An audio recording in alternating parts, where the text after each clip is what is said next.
Тестирование КМ не ушло от глаз американцев, которые дали ему прозвище propositional.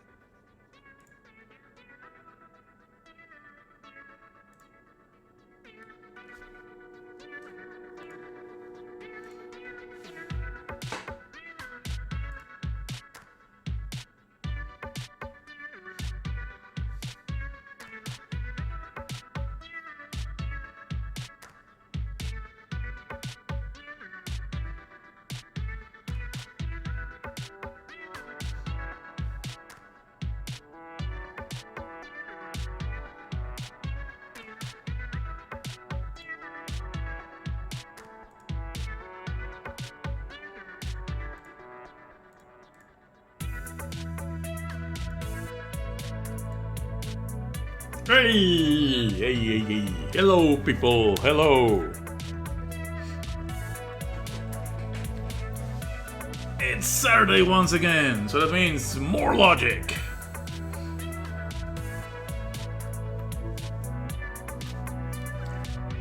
I'm still somewhat sick, I can still feel some irritation in my throat, but I think I'm generally fine. I can be fully eloquent today.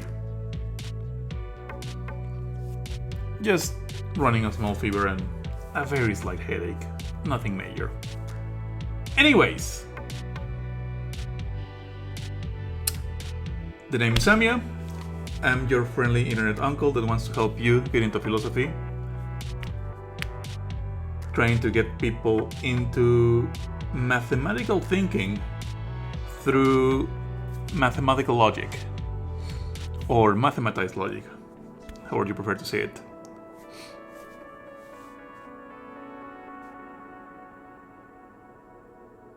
Today we enter into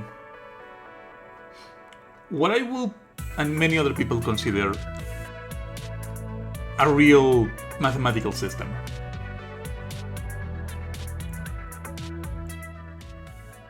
Now, propositional logic is really good. It's fine for a lot of things. It's really quite powerful in the right settings. You can use it for electronics, for positive, negative, positive gates, for Minecraft Redstone, and so on. But if you want to do real mathematics, you want a system that can express at a basic level things such as quantities, and most importantly, relationships between sets.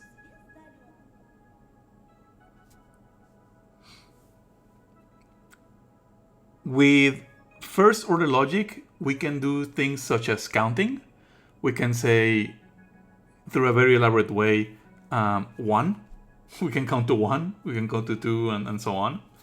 The formulas to do so are incredibly long and quite a handful, but you can do that. With first order logic, you can do ordered relations, such as ordered pairs, ordered triplets.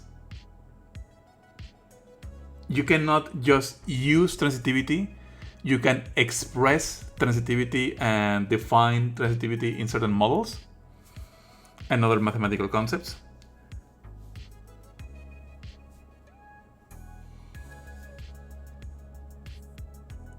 And most importantly, with some very minor additions, with just 2 symbols and I think 11 axioms, extra axioms, we can jump from first order logic to the basic language of set theory, and that is more mathematical power than 99.97% of people, of human beings, will ever use in their lifetime. Now, that doesn't mean that once you learn set theory, you can forget all of mathematics. No, not at all. Pure set theory is not a language most humans should use to think about mathematics. But once you know set theory, you can then return to things such as geometry, calculus, advanced or linear algebra, and ask, okay, explain to me what your system does in a very clean, straightforward, axiomatic list of things. And then those mathematical theories can use, okay, yeah, we just do this, bam. They can easily declare the basics of what certain branches of mathematics do and what types of relationships they want to establish. And it is so much easier to get into actual mathematics once you know some set theory. That is pretty much how I learned. In case it isn't obvious. Hello, potentially famished. Welcome in. I was explaining to the internet as a whole that I was actually very bad at math. Because, believe it or not, I am profoundly autistic. And we autistics suffer a lot with mathematics if it's not explained in a way that we can understand. So, yeah, once we get on with first order logic and expand into set theory,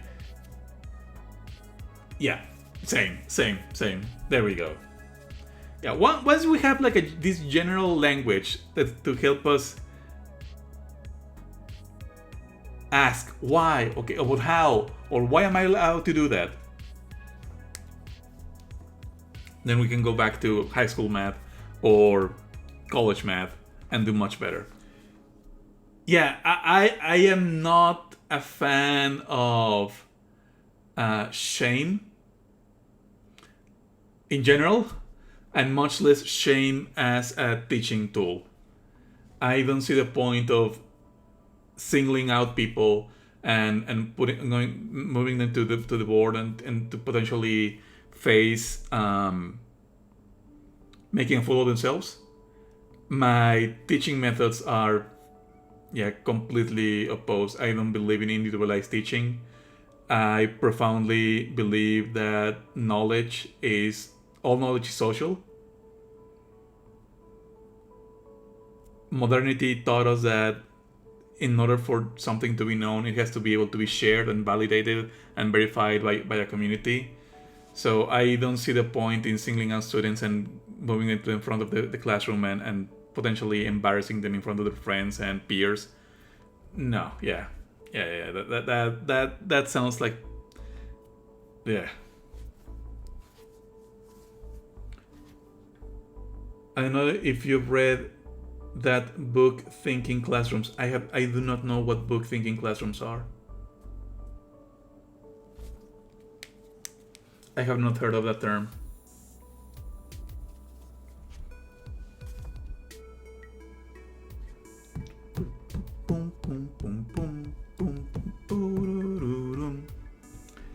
Anyways,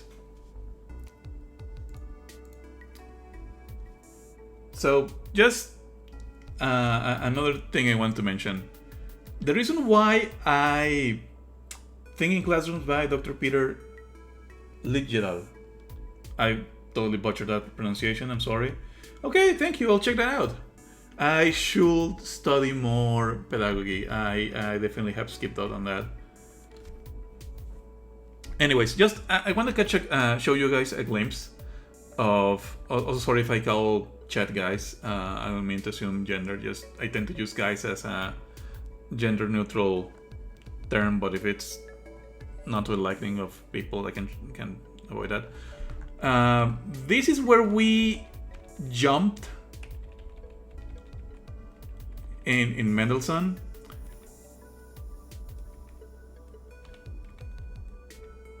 And one of the reasons I prefer courses over just telling people, hey, read this, is that many mathematical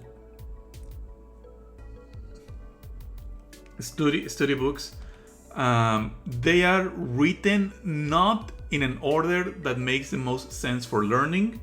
They are written in an order that makes the most that makes it valid.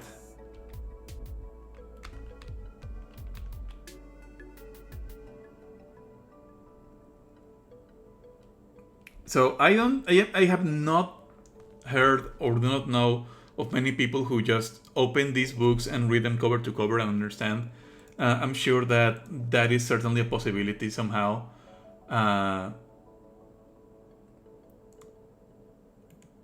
For some people with extraordinarily well-trained mathematical minds. But most people don't just go these books cover to cover, and I strongly motion against people trying to do so. So we're gonna skip all of that. Some of it we did not through this book, but through Geoffrey Hunter's Metalogic, which we did last session. We closed off propositional logic by going a bit into what is called metalogic, which is basically trying to answer the questions. Okay, we have this propositional logic system. What do we want to do with it? Okay, we can see it as a formalized system that, when properly used, can be used to calculate the information flow or the truth functional preservation, whatever you prefer to call it. I prefer information flow, of very basic propositional statements. And this system works really well in terms of what a certain tradition of mathematicians at the end of the 19th, at the end of the 20th, no, sorry, I was right. At the end of the 19th and early 20th century wanted, which was that this system is complete, correct, and decidable. Every problem that is presented correctly in the syntax of the system can be solved, and if it can be solved, then it is correct. It preserves truth under all models. So that gives us like a general idea of what kind of solution to all mathematical thinking this community of meta-mathematicians wanted. The problem is that propositional logic is very limited. It lacks the complexity to express certain types of relationships which are basically vital to most mathematical work. So propositional logic gives us a glimpse of this perfect system that once you just feed it a question or a well-formed problem, it will just, through a series of specific and mechanical steps, through an effective method, it will just give you the right answer, and it will always give you the right answer, and it is free of contradictions, and everything just works well. That is the goal, but we need more power. So we introduce first order logic. First order logic is a system that wants to express the logical inference. Remember the word inference, which is this process of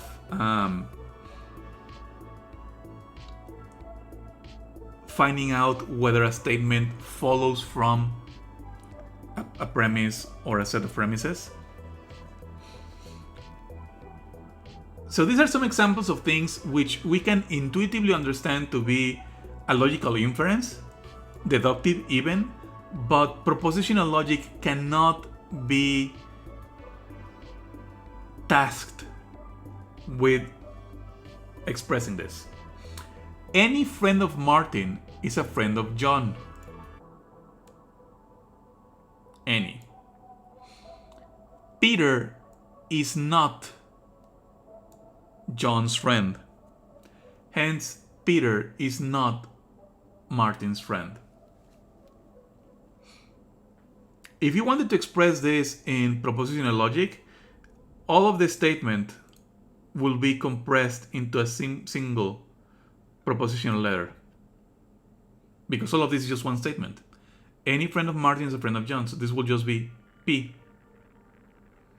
And this will just be Q. Well, not Q because it's a negation. And this will be not R. So we can intuitively see that, okay, but we're talking about Martin and John and being friends. They are not disparate sentences. There is a connection, but propositional logic cannot express this connection between these statements. That is what we mean when it lacks expressive power. Hello, Rupert, welcome in. Hope you're having a good weekend.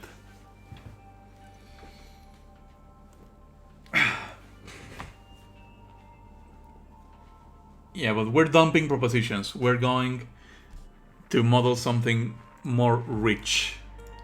So we know, for example, that Martin and John are not just things to be collapsed into a proposition. Oh, really sorry to hear that.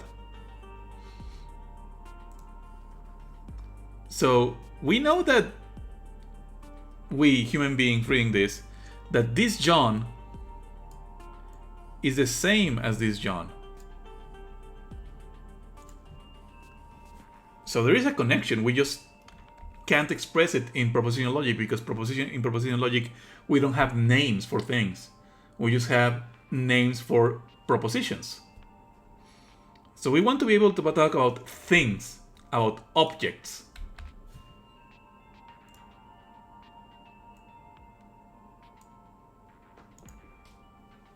And we want to talk about relations. Being a friend of is a type of relation.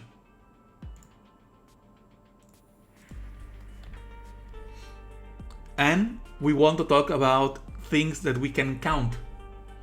Things such as any or every.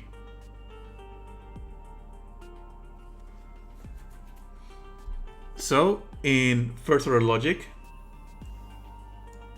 this kind of sentence will look very different. It will look something like, let me get the logic symbols.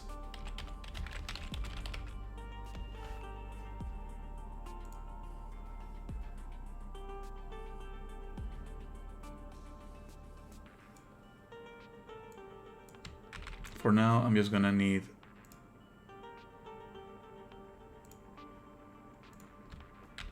this one.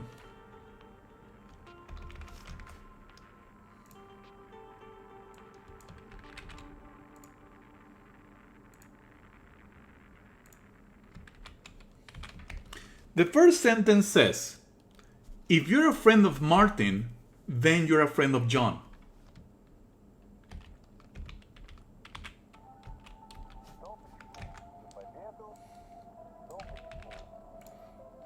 Also, by the way, I added more information in my About page in my Twitch regarding the source of the music I use. Always give credit to the people who work hard in making the media you enjoy, even more so when this media is royalty free. So if you're a friend of Martin, then you're a friend of John. It is not the case that Peter is a friend of John. Yep.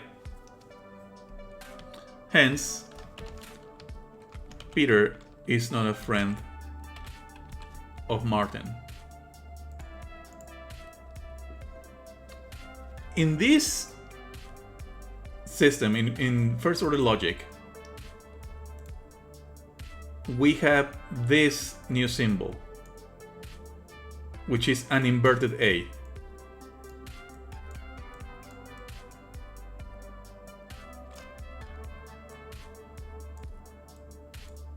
See, it's just an A turned upside down.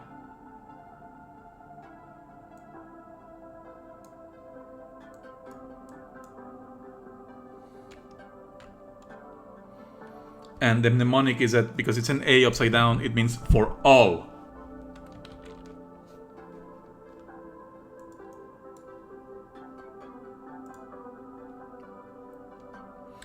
And we have things such as relationships. Being friend of. Being friend of is a relationship with two spaces. You need the friend and the friendee, so to speak. Here we're saying that the relationship F stands for space is friend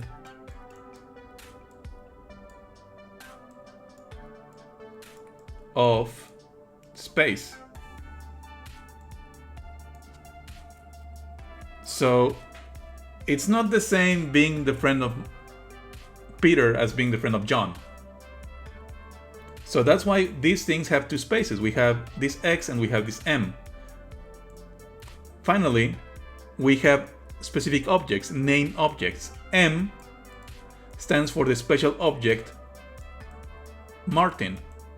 And the only reason it's special is because Martin is a constant. It's a named mathematical entity,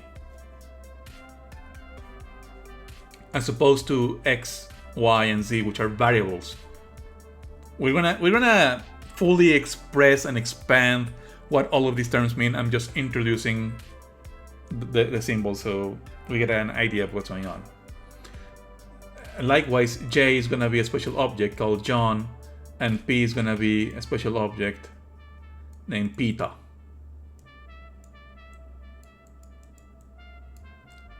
Peter. English is so weird with its pronunciations. Peter. Piedra. So Peter. But we're gonna see some old familiar symbols such as our logical connectives. We have the implication or the material conditional. We have the negation. So everything we know about logical connectives, that still applies. So for example, in this statement, if the antecedent is true, then the consequent is true. If you're a friend of Martin, then you have to be friend of John, which is basically what the first sentence is saying. Any friend of Martin is also a friend of John. But not the other way around. You can be friend of John without being a friend of Martin. So that's an example of... these are examples of things which we can intuitively see, okay, they have to be true. This is a valid argument. So why, if it's a valid argument, I cannot prove it in propositional logic, even though we prove that it is a complete and correct system? Well, complete and correct does not mean omnipotent. Complete and correct is, as always, relative to the system itself.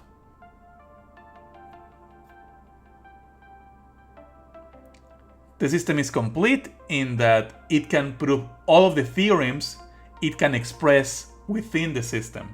The system is correct in the sense that everything it proves within itself is also a theorem or can be theoremized through the meta-theorem of deduction. All human beings are rational, supposedly. Some animals are human beings. Hence, some animals are rational. I mean, yeah, I can see that's clearly true, but I cannot prove it with propositional logic. Now, something even more interesting. The successor of an even integer is odd. And for the non-Americans, an integer is a whole number. Basically no fractions. Even is par, which means divisible by 2. Well, I mean, kinda. Okay, we'll get into that later. Even is par. You say even is par. and odd is none for the Spanish speakers and non-Americans in the audience. The successor of an even integer is odd. 2 is an even integer, yeah, 2 es par. Hence, the successor of 2 is odd. The successor of 2 in most basic arithmetic will be 3, and 3 is indeed odd. 3 is none. So see, we can use this system to actually express arithmetical statements or statements about arithmetics. And that is what we, by we I mean the mathematical community, really wanted all along.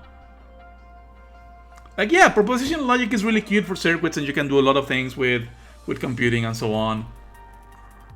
But there's a difference between using mathematics and talking about mathematics. With first order logic, we can actually talk about mathematics. We can express mathematics inside the system. The correctness of these inferences rests not only upon the meanings of truth functional connectives, but also upon the meaning of such expressions such as any, all, and some, and so other linguistic constructions, which we previously saw. In order to make the structure of complex sentences more transparent, it is convenient to introduce a special notation to represent frequently occurring expressions. If p of x, that's how it's usually read, asserts that x has a property p, then for all x, p of x, that's how it's usually read, means that the property p holds for all x, or in other words, that everything has a property p. On the other hand, there exists a p such that p of x, that's how it's usually read, means that some x has a property p. That is, that there is at least one object having the property p.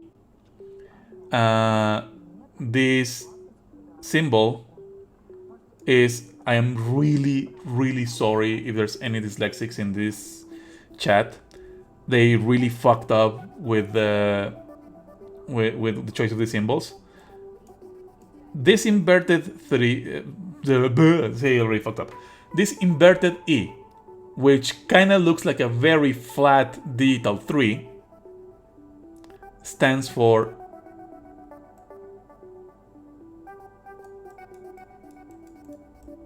exists at least one.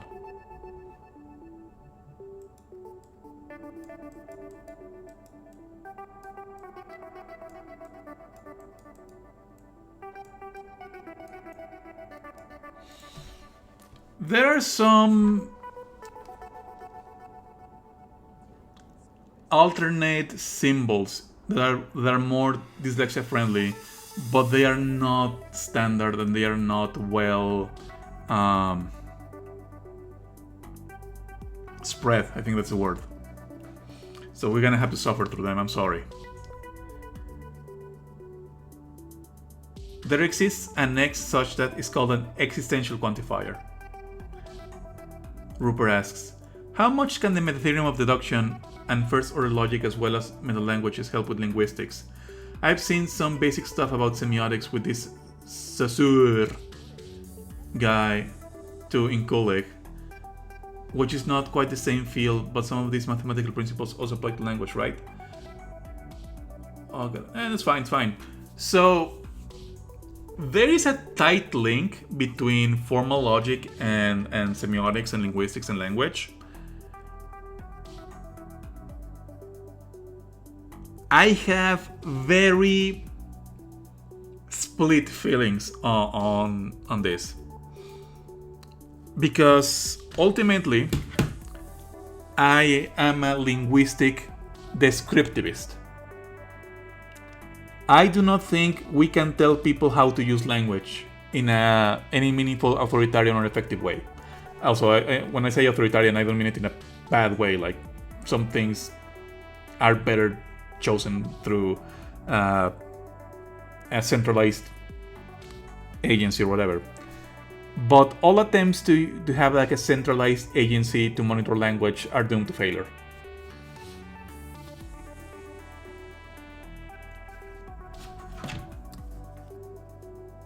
So what some people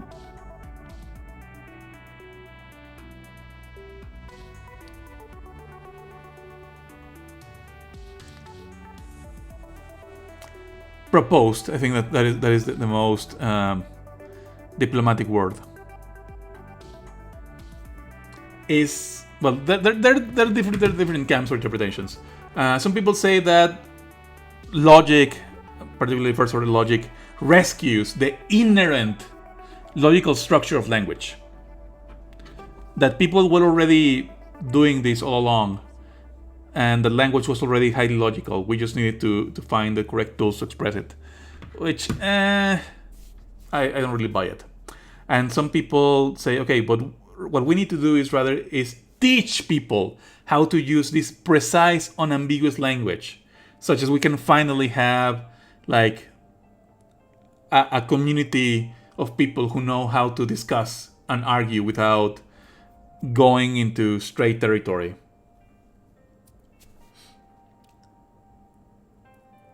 Yeah, exactly, Rupert. I agree.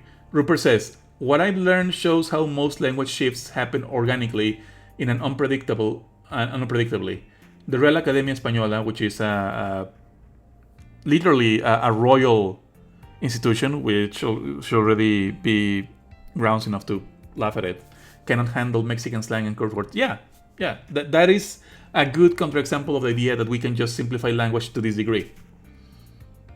And in fact, a philosopher that is close to my heart, because he is extremely autistic, started with the position that is closer to this language structuralism, that there is like a logical form of language, and then was like, oh no, I was completely wrong. Everything I wrote about in my life so far has been a mistake. I'm going to build an entire field of philosophy that is opposed to what it is first in life. That philosopher is Ludwig Wittgenstein. I'm going to write his name in chat. So he, in his philosophical investigations, goes and ends up in the position that, no, actually, language is more like a toolkit, and not like a precise, pristine toolkit in which everything has a purpose. No, it's a general use toolkit, and we are constantly jury-rigging our relationship to reality by any means we can.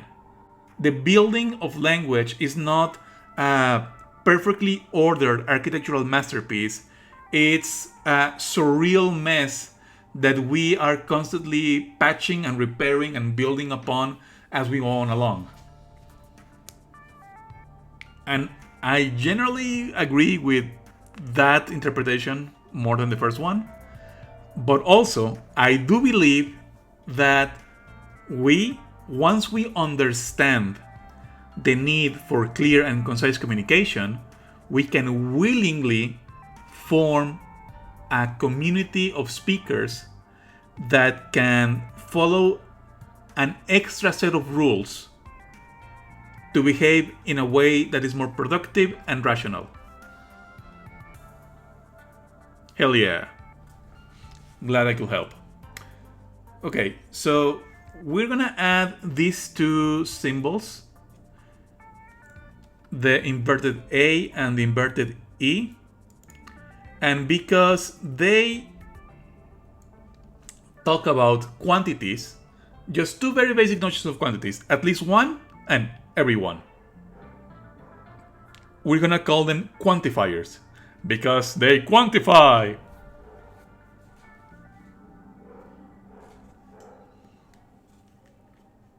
So yeah, not a very creative name. We're gonna call them quantifiers. And in classic first order logic, those are the only quantifiers we need. We can construct, through the use of the existing syntax, quantifiers such as 1, 2, 3, at most 3, and so on. We can do that. It's tricky, it can be done. So we don't really need more. We just need these two. At least one, and for everyone. Okay, look, here's the inference one. Let's gonna copy our. Wait, can I? Okay. It seems I cannot copy it. No, I cannot move it past the page. Oh well. Well, let's contrast. It is the same. The only difference is that he uses commas and extra parentheses for clarity. Okay, that's fine. I probably should have done that.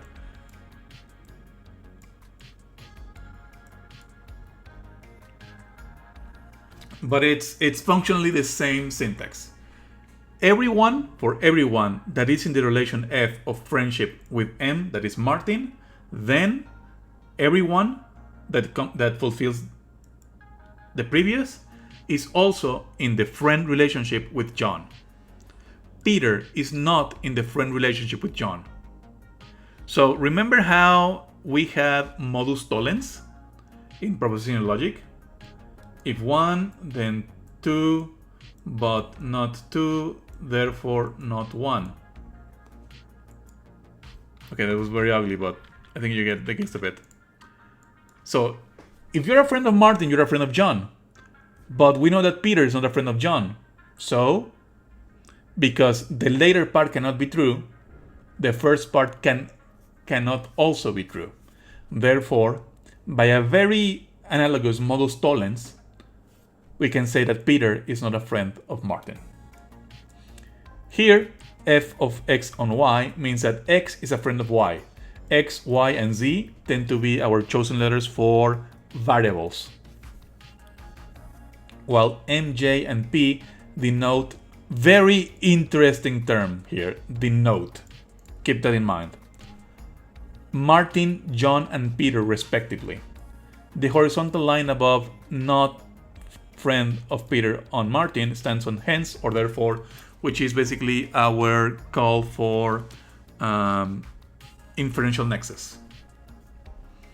Inference 2 becomes everyone that has the property H has a property R, which is human and rational. There is at least someone or something, an object, that is both A and H. So there exists something that is both a animal and rational, because if this thing that is both animal and human, well, because it is human and all humans are rational, this thing will also be animal and rational. Here, H, R, and A designate the properties of being human, rational, and animal, respectively. Inference 3 can be symbolized as follows. Let me read it, because okay, the successor. This is the successor.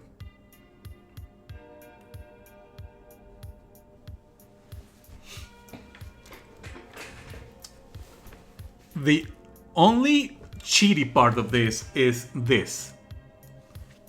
This is not classic first order logic. S of x is set theory, and it denotes the successor of x. Technically, S of x is a function. You know, the ones with the weird F?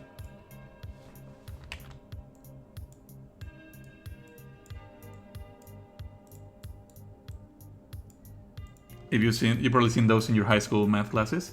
S of x is a function. It's a very special function that is just named with an S.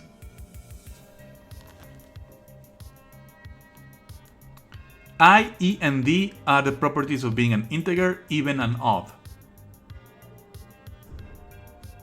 And B is just another name for the integer 2.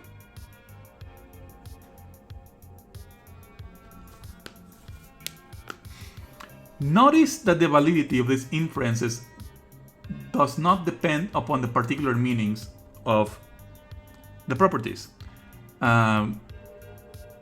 We can change the meaning of whatever these properties are. We can just change to H being horneado. Sorry, let me think in English. What's an English word that starts with H? Particularly a verb. It's English verbs that start with H.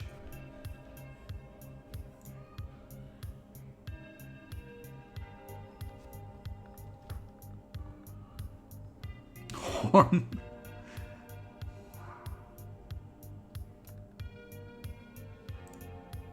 Okay, let's do haste. And R is gonna be rob. A is gonna be armed. So everything that is a haste is rob. There is a thing that is armed and a haste. Therefore, there is a thing that is armed and rob. It's still valid.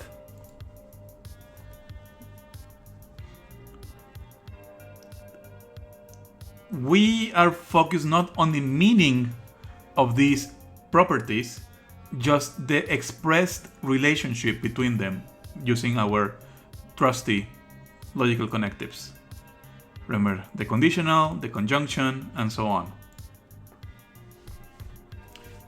Just as statement forms were used to indicate logical structure dependent upon the logical connectives, so also can the form of inferences involving quantifiers, such as what we just saw, be represented abstractly in here. So we can still formalize. In fact, formalization is actually a bit of a skill in first order logic, and it's something we're going to have to use. We're going to have to practice. For this purpose, we shall use commas, parentheses, the symbols negation and implication of the propositional calculus, the universal quantifier symbol, the inverted A, and the following group of symbols. Variables, we're going to label x1, x2, x to the n. Constants, which are a1, a2, and so on. Predicate letters, which represent either properties or relationships. In fact, we can say that properties such as p of x is a limit case of a relationship. It is a unary relationship, or rather a relationship only with itself. So predicate letters can have more than one input. So we can have j of x in y, where j is the relationship jumps over. X jumps over y. While p is the relationship stands. I mean, we don't have to always name or use the predicate letter that stands for the verb. That's just for making it easier to keep track of. And then we have these motherfuckers, function letters.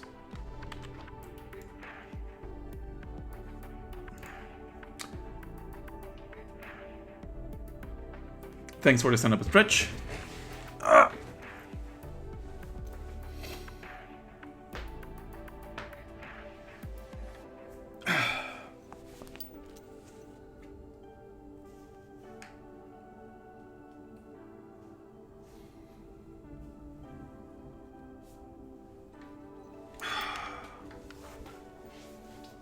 Okay. So, function letters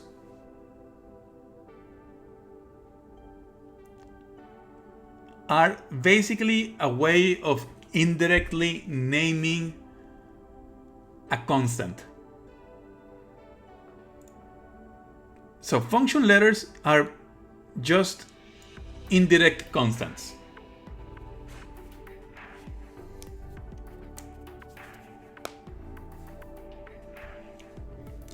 Assuming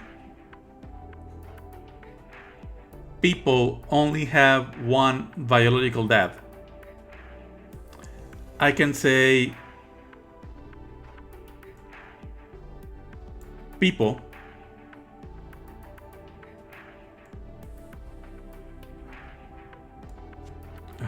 this is the fancy F.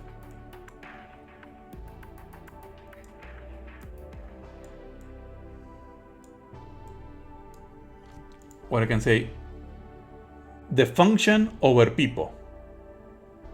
Here function 1 stands for the biological dad, which I am not sure for how longer I can use that example. So P is just people. We're going to use this P as a constant, lowercase p. And this is the function 1 over P. This has the unique biological dad of who? People. So we know, let's just say, for example, that the one biological dad of people is T, lowercase t. Saying Tito, or saying the unique biological dad of people, both refer to the same thing. This is just an indirect way of referring to the same object. We're going to use functions when we don't know the exact name of the thing we're referring to, or we want to express some relationships about the function.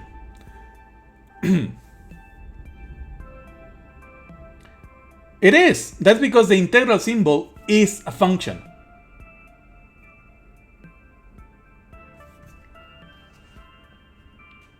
Yeah, the integrals are functions, I think.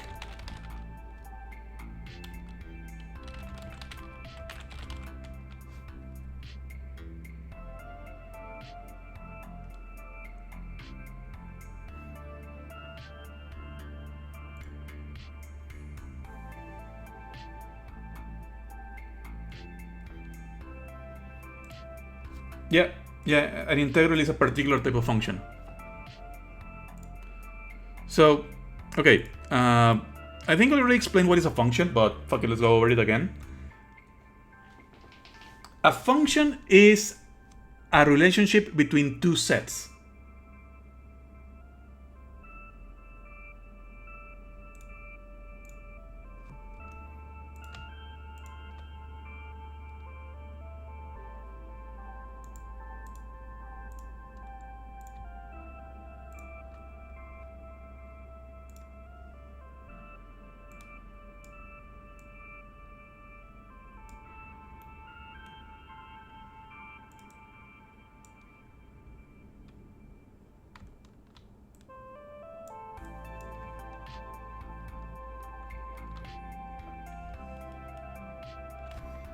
So function is a relation between two sets. The first set is called the domain. The second set is called the codomain or the image. And it basically pairs elements. Well, not really pairs. That's a mistake. It relates elements from the first set to the other one in a very specific pattern.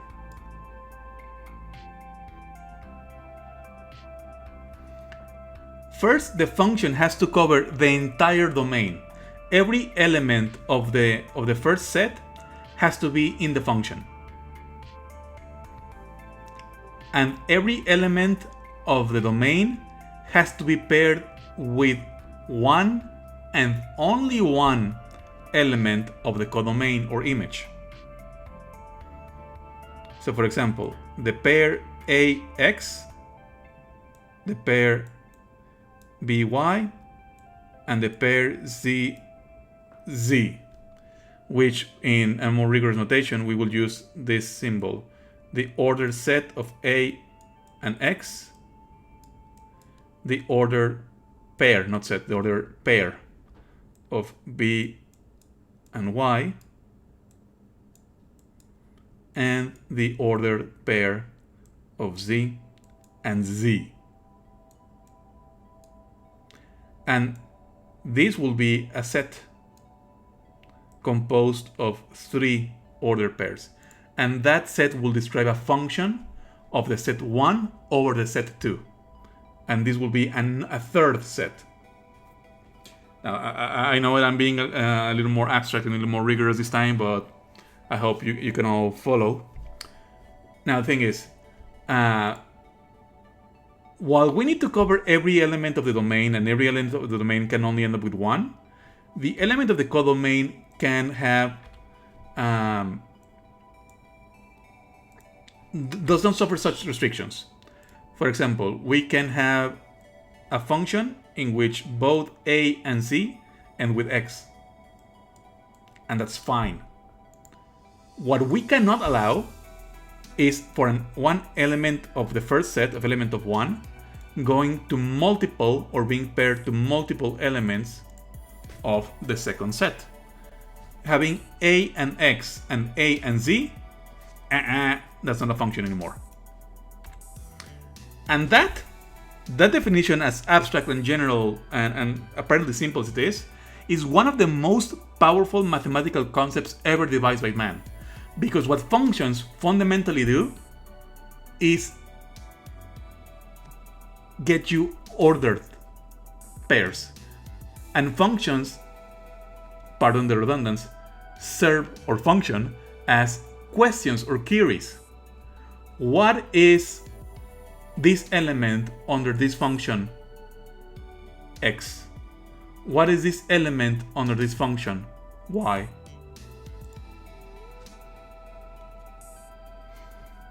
So, in first order logic, function letters are just indirect ways of referring to an other constant.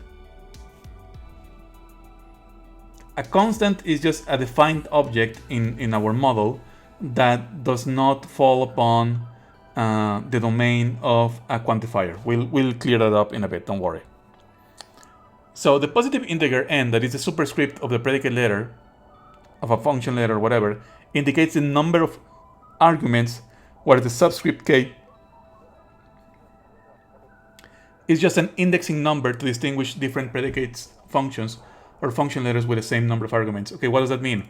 That means that, for example, for predicates, we're going to have the predicate a, and we're going to say, okay, it has 2 spaces. And this is the predicate function, the predicate set 1. So this one is identified as 1.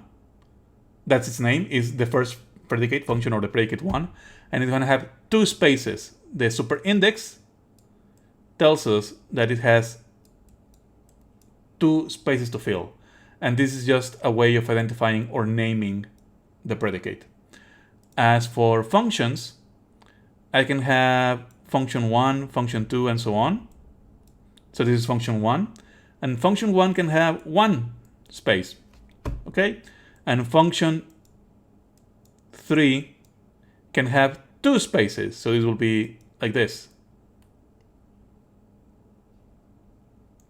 So for example, the sum in basic arithmetic can be described as a function of 2 elements. So if we say that function 3 is the sum, what is the function 3 of 1 and 2? What is the image of 1 and 2 under the function sum as defined for basic arithmetic?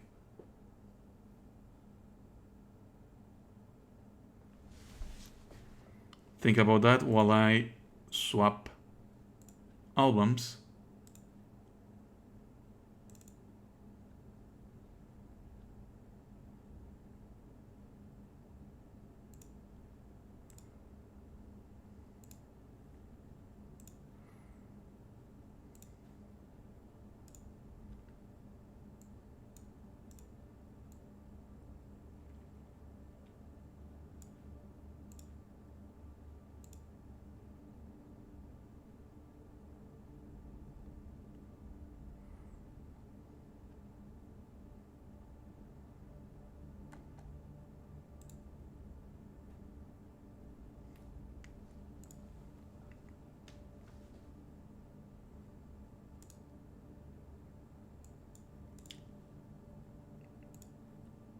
Okay, guess it's not all that clear.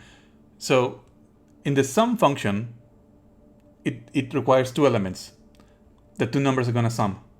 So the image of the sum function of 1 and 2 will be 3.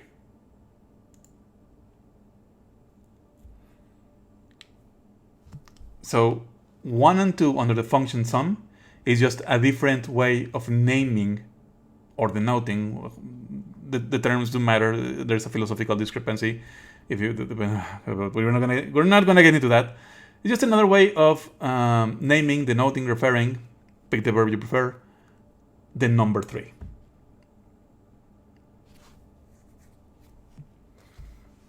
So the superscript is just to warn us how many spaces we need to fill. The subscript is just for naming the predicate or the function.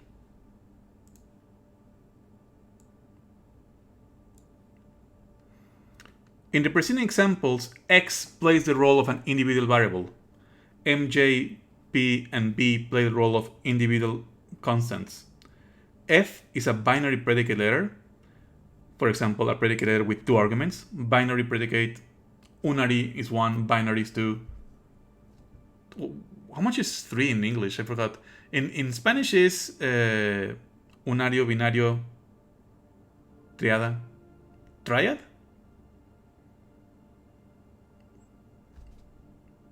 Trinity? I don't know.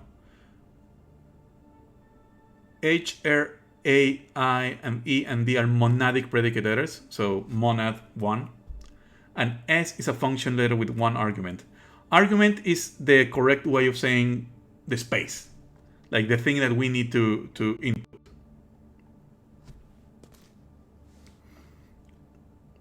The function letters apply to the variable and individual constants to generate the terms.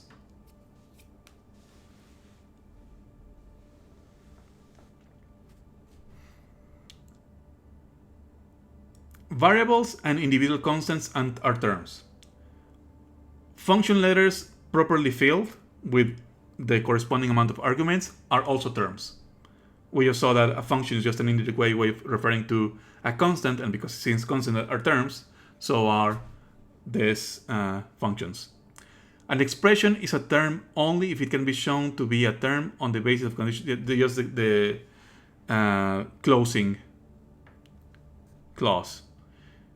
So really, what this is saying is that only variables and constants are terms, and functions are just an indirect way of getting to a constant. So, terms correspond to what in ordinary language are nouns or noun phrases. For example, 2, 2 plus 3, and 2 plus x. There we go. See what I was just telling you about. The predicate letters applied to terms yield the atomic formulas. That is, if a predicate A is a predicate letter and the terms are terms, then A filled with the adequate amount of arguments as terms is an atomic formula. So the simplest formula of predicate, first order logic, also known as predicate logic, is something like this: P of X or P of A. Now this is going to be confusing because, okay, this clearly has like meaning. We're just saying A has a property P, but if we're using a variable of P, who exactly am I talking about when I do this? Well,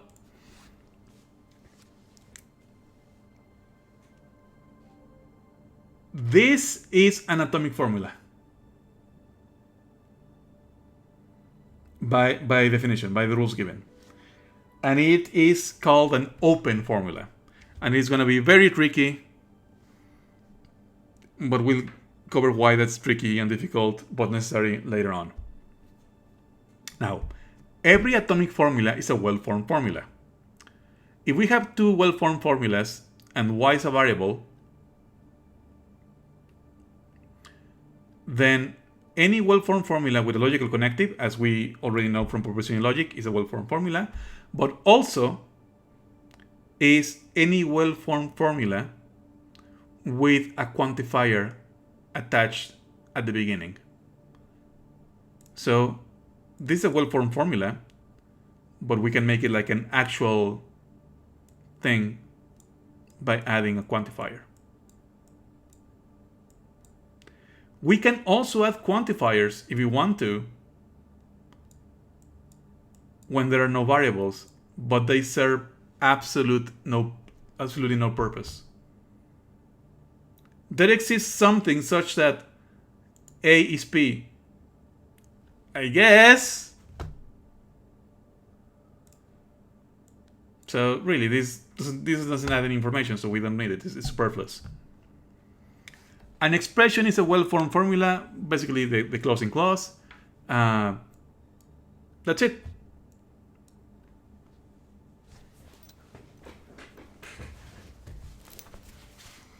So the only thing that is really new, the only leap we needed in first order logic, that's fine, Rupert, don't worry. Atomic woofs. Yeah, I also call them woofs when I first learned this. But now they are well-formed formulas. So the only thing that we have expanded upon are the use of predicates and quantifiers. Everything else is mostly the same. We're going to use the same logical connectives plus the quantifiers. And that's it. That's all the leap we needed to do to get an incredibly more expressive and problematic system. For every y beta is called the scope of the quantifier. Notice that beta need not contain the variable y. In that case, we understand, say what I just said. When the scope of a quantifier does not have any appearance of the variable tied to the quantifier is just adornment. It's not doing anything. The expressions with the logical connectives are defined as in system L, which is what we just studied. L is a system of propositional logic. It wasn't necessary for us to use the symbol exist as a primitive symbol because we can define the existential quantification as follows. I mean, yes. We can define the quantifiers as duals of one another because there exists is the same as it is false that everything is not. And for all is the same as it is false that there exists even one that does not.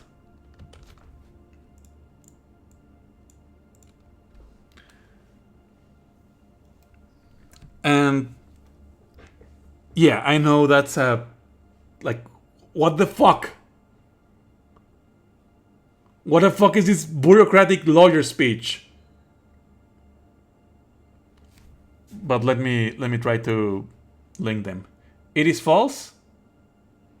Oh no, yeah, it's the second one. It is false. Oh no, this is that exists. It is false that everything is not.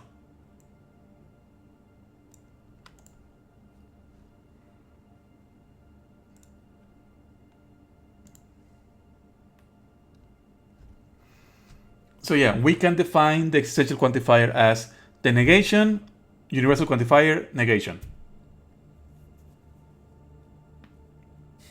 How to define a star store, and they'll hit you with this one so it doesn't have to give you a discount. Yeah, basically we're gonna say, es falso que existe, que no podemos, que no tenemos, que quizá, tal vez, no, yeah. Yeah, just, in Mexican Spanish we call this cantinflear, which is basically saying a lot of words but ending up expressing nothing. But no, it turns out that this word salad does actually express something. That exists means that it is false that nobody has the property. Everyone means that it's false that there is not even one. That's a little more manageable.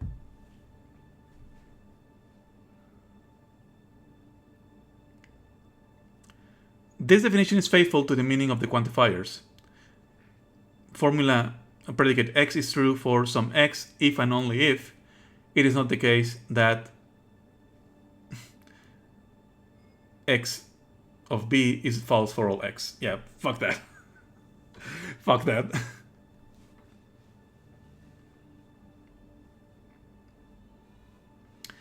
The same conventions are made in chapter 1 about the omission of parentheses are made here, with additional convention that quantifiers rank in strength between negation, conjunction, disjunction, and conditional and biconditional. In other words, when we restore parentheses, negations, conjunctions, and disjunctions are handled first, then we take control of the universal and extensive quantifications, and then we deal with the conditionals and biconditionals. I disagree. I mean, this is just basically tradition, but especially for beginners, I don't suggest skipping on the parentheses for the quantifiers. Why?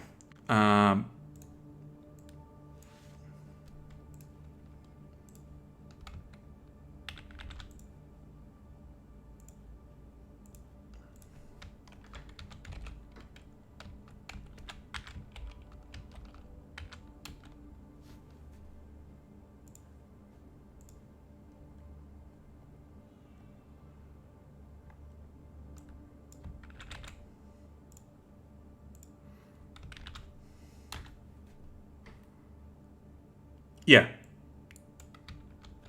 Yeah, but it's gonna be even more obvious soon.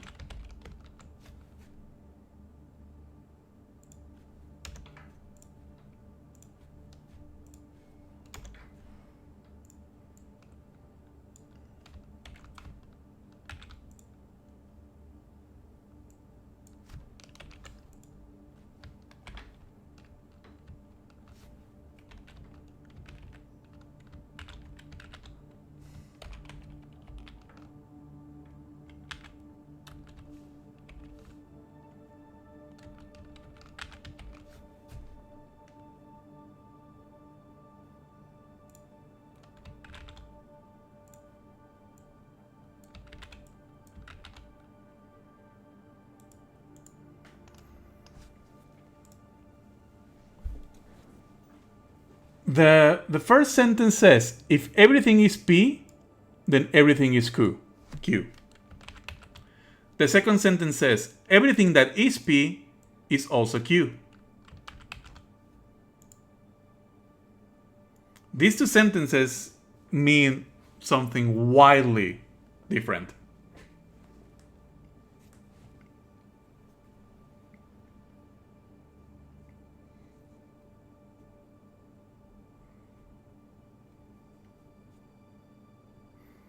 So, yeah.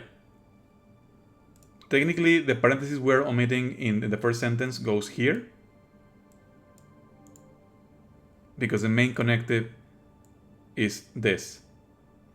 And if you want to call it a connective, I guess, but the main or the last operation in this formula is the quantifier.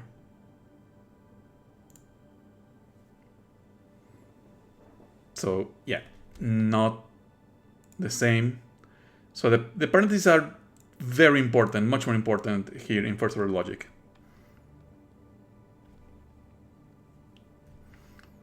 I guess you can do that if you want. I find it kind of tedious.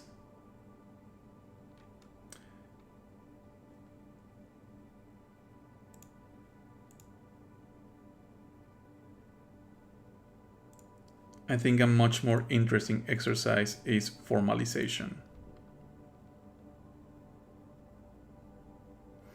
Okay, now this is more important. An occurrence of a variable x is said to be bound in a well-formed formula if either it is an occurrence of x in a quantifier in V or if it lies within the scope of a quantifier in V. Otherwise, the occurrence is said to be free in the formula. If that is what we said earlier. If we have a formula of this sort and there is no binding quantifier first, this variable is free. We call this a free variable and it's going to cause us a lot of trouble.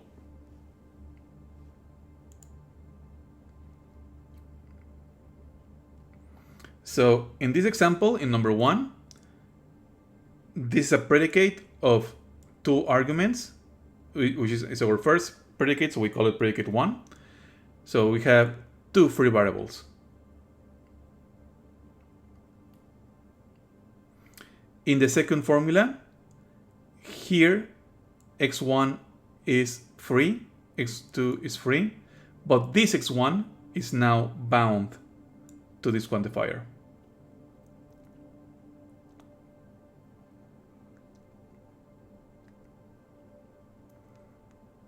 In formula 3, x2 is free because this one only has scope over x1.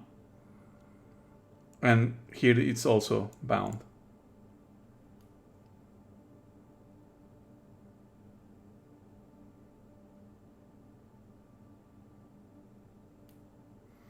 Likewise, in 4, x1 is bound, but x2 is free to exercise radical freedom.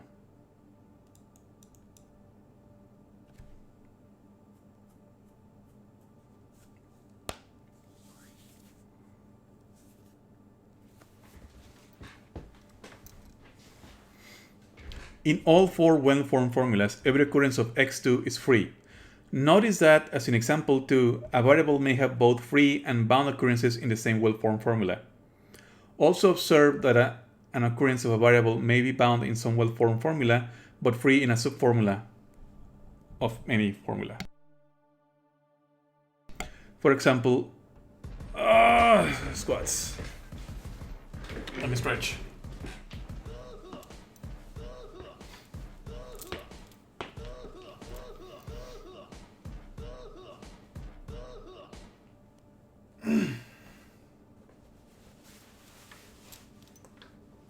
It's good to do the squat exercise an hour in,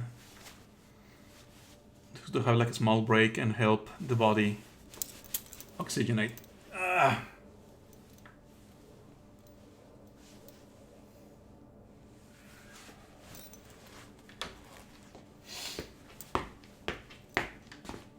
think I'm ready. Let's go. 1, 2, 3, 4, 5, 6, 7. Oh, my knees. There we go. 7, 8, 9. Yes.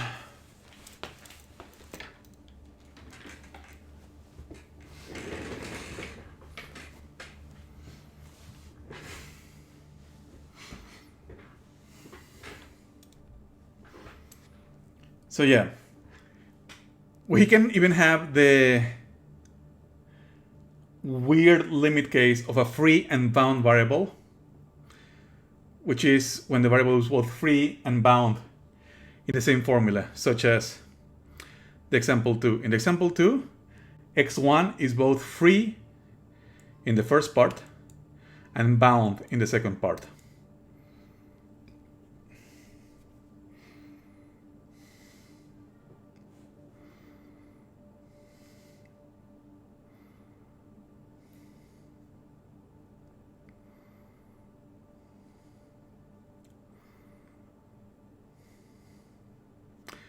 Is this particularly relevant?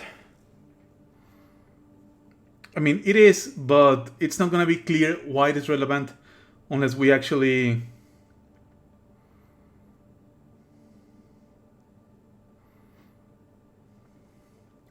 start explaining how the model theory of first order logic works.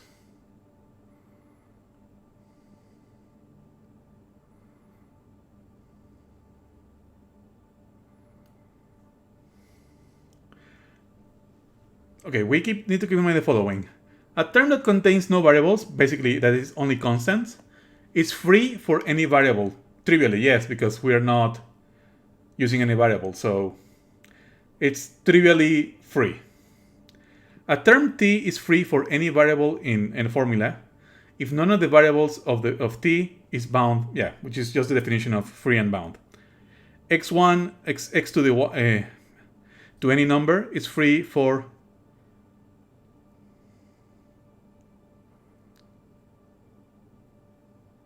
any variable that is not bound is free for this variable in any well-formed formula. Any term is free for any variable if B contains no free occurrences of... Yeah, okay. Basically means if you're not mentioning the occurrence of the variable is also trivially free in the formula. Because bound just means that there is a formula in which the presence of the variable is bound to a quantifier. That's it. So if you do not appear in a formula, you are technically and trivially free. Trivially because it just doesn't matter. Okay, now this is gonna be useful. A sentence of the form all A's are B's becomes for all x such that x of A then x of such as A of x then B of x, blah blah blah. For example, every mathematician loves music. It is translated as for every x, M of x implies L of x. Whereas M means x is a mathematician and Lx means x loves music. Here, music is not a constant. Music is not defined as a specific object. It's just a general activity. A sentence of the form, some A's are B's becomes, get banned, all bots are banned. That means if you're a bot, then you're banned. Becomes, there exists an A such that there exists an X such as A of X and B of X. For example, some New Yorkers are friendly becomes there exists at least one thing such that this one thing is New Yorker and friendly.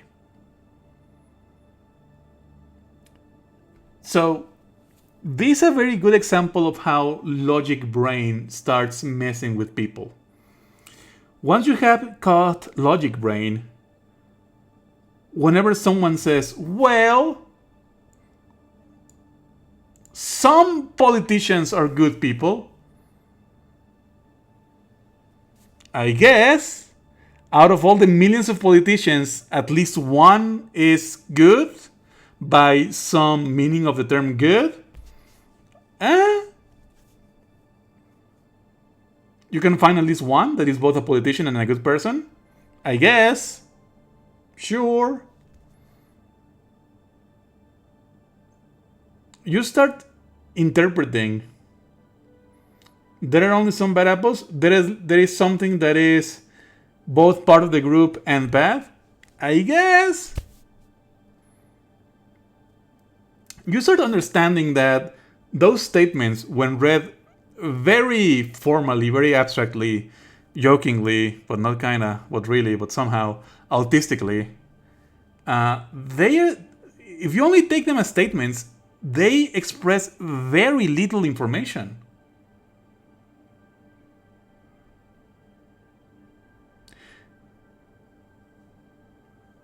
I mean, how do you define some in that statement? What do you mean by bad apples in that statement? Is it just like a label, just an arbitrary predicate you're gonna impose on people?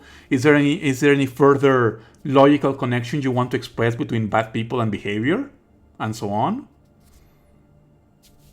So really, it's not an empty statement. It's not a tautology. But it is a very light statement in regards of information. So yeah, it's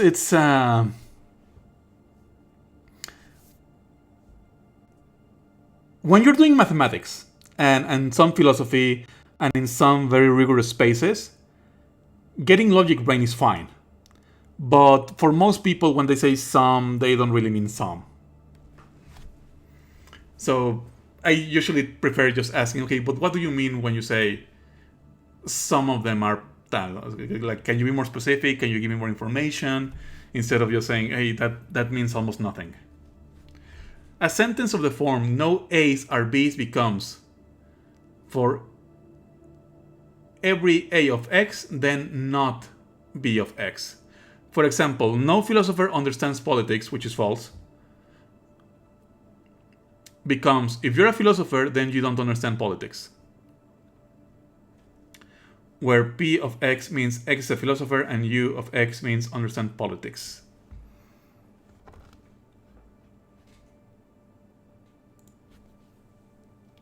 In fact, I will argue the following.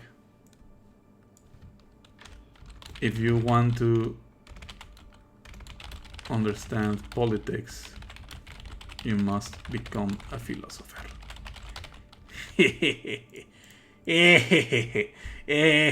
Actually, I think that's a very good sentence as homework. Formalize this sentence in the language of first order logic. I think that's going to be the homework, or at least part of the homework. Let us consider a more complicated example. Some people respect everyone. This can be translated as, there exists at least someone. This someone is a person, and for every other person, the first person respects everyone. Where P of X means X is a person, and Rx of Y means X respects Y. Notice that in informal discussions, to make formulas easier to read, we may use lowercase letters instead of our official notation. For individual variables and capital letters A, B, and C instead of our official notation, blah, blah, blah.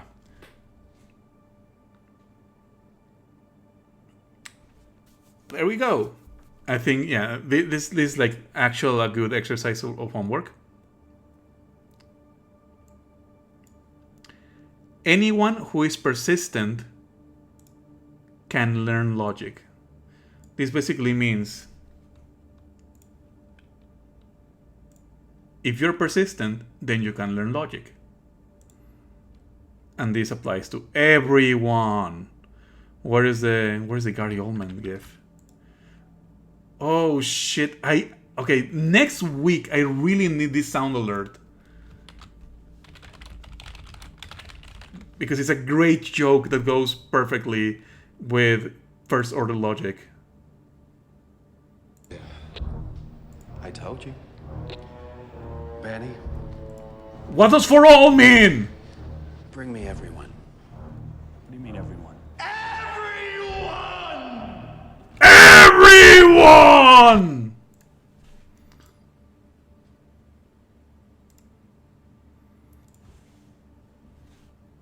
Yeah, what does for all X mean? It means everyone! Not mostly everyone, not 90%.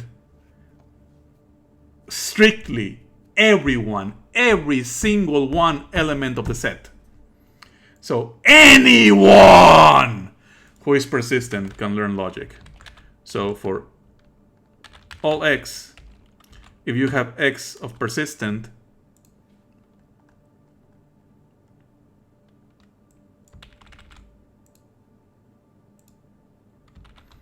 then yeah, as simple as this. For every one, if you are persistent, then you can learn logic. Where P of X means P means X is persistent and L is X can learn logic. And this is a formalization in first order logic.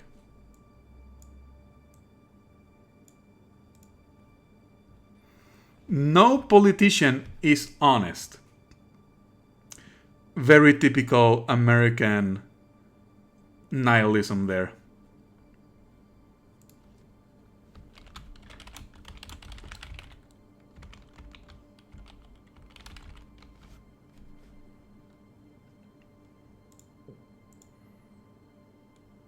If no politician is honest, then politics is impossible. But whatever. Okay, let's assume this is the case. So we will need to define two predicates, politician and honest. It will almost be the same as this one, so let me just copy and paste.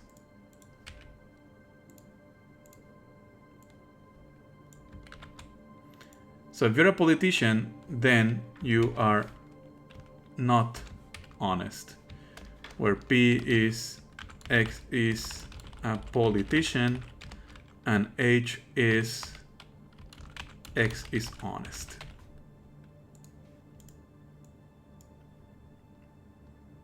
So this will be an example of 1. This will be an example of 2.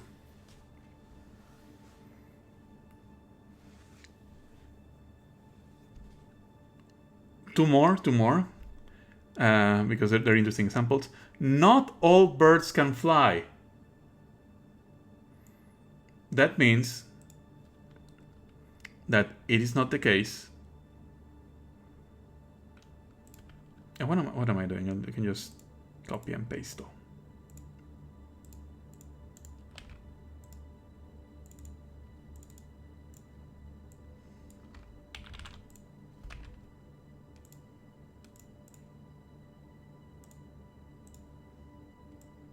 Not all birds can fly. That means it is not the case that if you're a bird, then you can fly.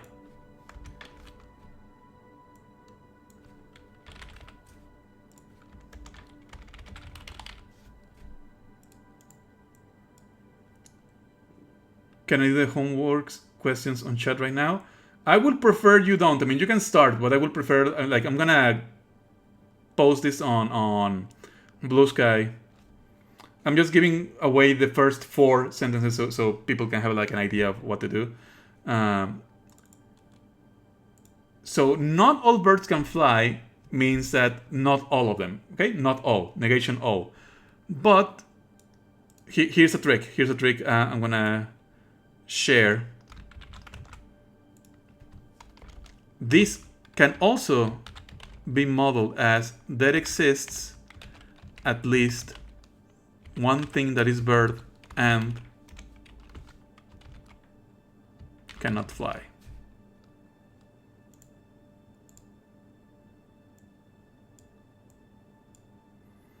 Hell, in fact, now that we have a Discord, I can just upload this to the Discord and you can upload the document directly there. That's going to be much more easier.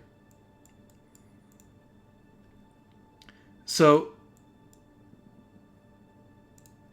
this sentence and this sentence, not all that is bird then flies, and there exists something that is a bird and does not fly, are equivalent.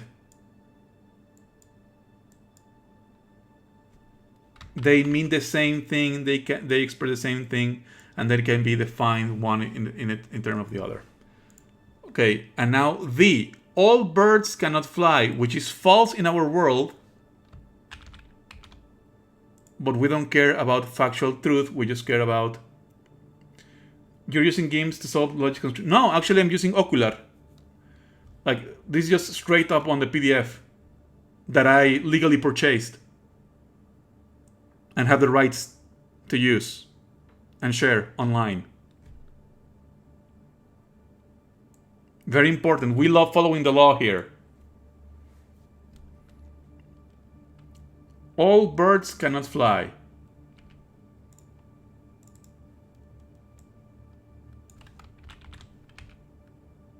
that is this.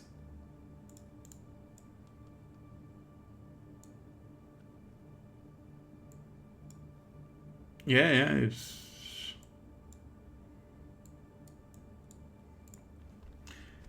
All birds cannot fly means that if you're a bird, then you cannot fly. The only difference between this and this is where the negation is. But we can best understand not all birds as there exists one that cannot. And this. So yeah, we have made our first steps into first order logic. It's a bit of a conceptual leap, and I really think it is a very good idea pedagogically. How the fuck do you pronounce pedagogically? I think that's how you pronounce it. Pedagogically speaking, to do this from E to P. Let me actually, yeah, I'm just gonna delete this and this.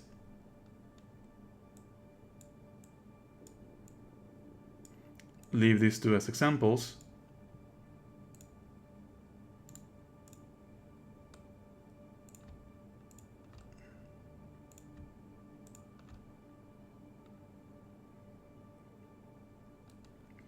Pedagogically. Fucking English, man.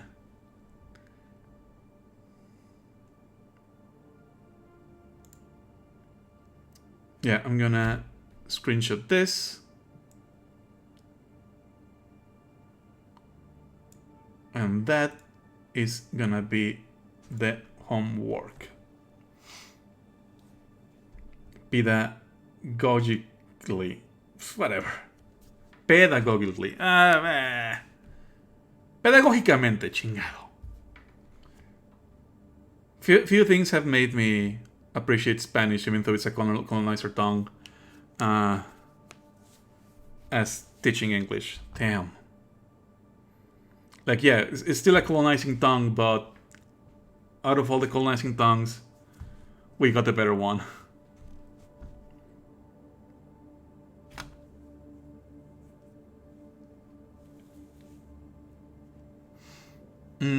Anything else I may want to add?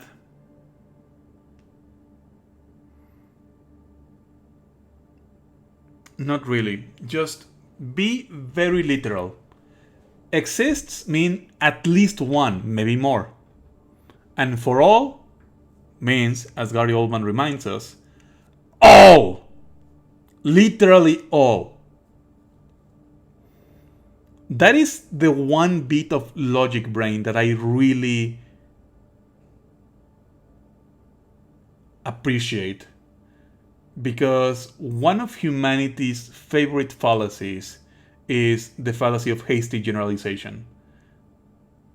People just love saying statements such as, what with the sports ball, our friends from the South, Argentine saying, Mexicanitos, they only eat tacos. What the fuck does that mean?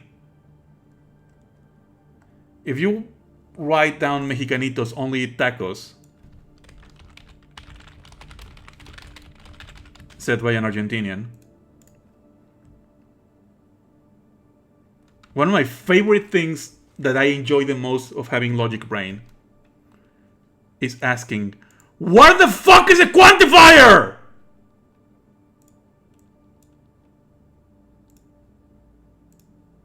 Do you mean at least one? Do you mean all? Do you mean some? This is a free variable.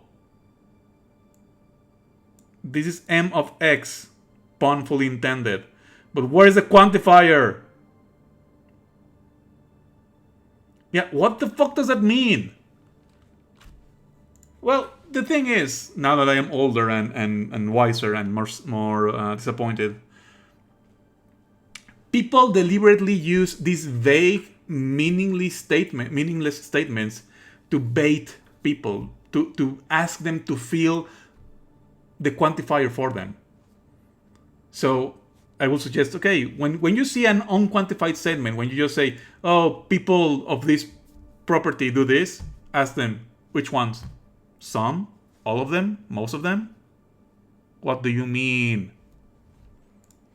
So yeah, the key for doing these formalizations is developing that logic brain. Which people do you mean? Be precise. At least one, all of them, not all of them, not one of them. Anyways, I think that is going to be all for today, especially after last week we had like a very big 3-hour session. We had our brief introduction to first order logic. And now we need to get fully familiarized with our new funky symbols, our new quantifiers. We also reviewed and went a little more in depth into what functions are, which is always good. Functions are great. Anyways, I'll see you all next week. I'm gonna try to stream more because I am actually getting excited about the channel and I want to do more things. I get like more, I'm getting more ideas. I want to have like more creative outbursts. So I'll see you all. I'll see you all. Have a good weekend, everyone. See you later. Goodbye.